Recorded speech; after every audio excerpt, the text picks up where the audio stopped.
Hello, ladies and gentlemen. So basically, what you have is just a little list I have. So here we go. Let's continue on. So Spider-Man has been sought over. Yeah. So Marvel's been trying to get the Spidey rights for years, for maybe even 10 years. They've been trying to get the rights back. So that's one thing you should know. They weren't trying to be like, oh well, we're just gonna let Sony do whatever. No, they've been trying to get those rights for years now. So it should be known that they've been trying to get it. Next is Kevin Feige is not being paid for the Spidey films or the Spidey film. Yeah, so he's actually there on his own free will trying to make sure that everything is going right with it. So that is what's really going on. So it's kind of nice that Kevin Feige actually is doing this just to make sure that everyone will be happy besides him with getting more money. So that's kind of good. So anyways, next is Sony and Marvel aren't paid on shared work. I already talked about that, but just in case. So Marvel has Spider-Man in Cinematic Universe, and he's basically in Civil War, in Infinity War. Sony is not going to see any of that money. There's no money that's coming from that for Sony at all. Meanwhile, for Sony, they have lots and lots of standalone movies for Spider-Man, so they get to see money out of that, while Marvel's not going to see a single cent from it. That is the plan. That is their plan that they have. So next up is what happened to that Avi Arad character. And also you have Tomac as well. The Tomac is the guy who actually told everyone that Spider-Man 3.1 will never happen. It will never be released. So just in case you guys don't know who Tomac is, he's the person who actually told you that, yeah, your petition is crap. We're not going to listen to you. He's the one who actually said that. So, well, technically I'm kind of paraphrasing, but technically he just slammed the whole idea of Spider-Man 3.1 being released.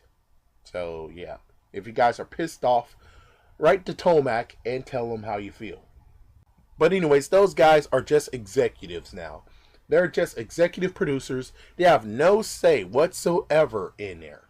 They have no way to butt in, and they can't say anything about Spider-Man whatsoever. So they're just the executive producers.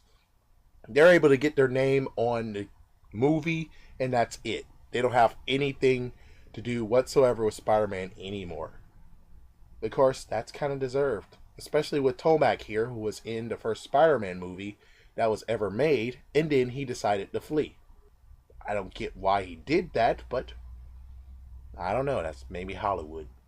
So anyways, Marvel will be establishing Spider-Man, like I said. So before the standalone film, Spidey will be in Civil War or in a Marvel film, and he will be established there. And then chances are they're not going to do, hopefully, they most likely won't do a origin story. It will just be a quick thing, kind of like what happened in The Incredible Hulk. They just straight up just showed you what happened in the credits, which I would love it. Please do the credits like it was in Sam Raimi's.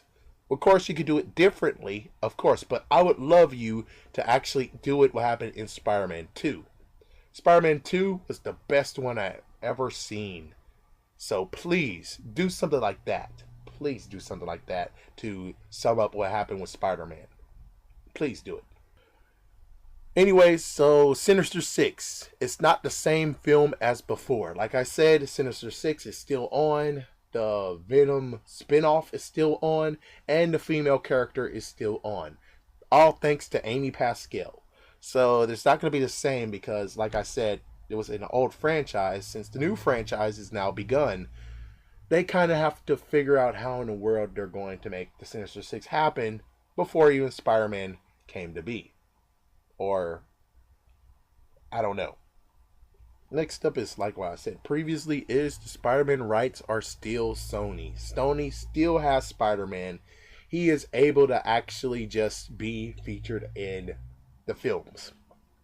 Kind of like what X-Men said, I have an idea of how this happened. This is my idea of what's going on. Is the fact of you have Sony, well technically you have Marvel, which I would say maybe Marvel is the mom of Spider-Man, and then you have Sony, who is the dad. So he gets to live with his dad for a while, since 2000 or since 1999, and his dad apparently is abusive and didn't treat him right. So they went to the lawyers, and now they have joint custody, unlike previously where the custody belonged with the dad. Now they have joint custody of the poor Spidey. That is what I think. That is kind of how I think the relationship is going on with Spider-Man, with Sony, and with Marvel.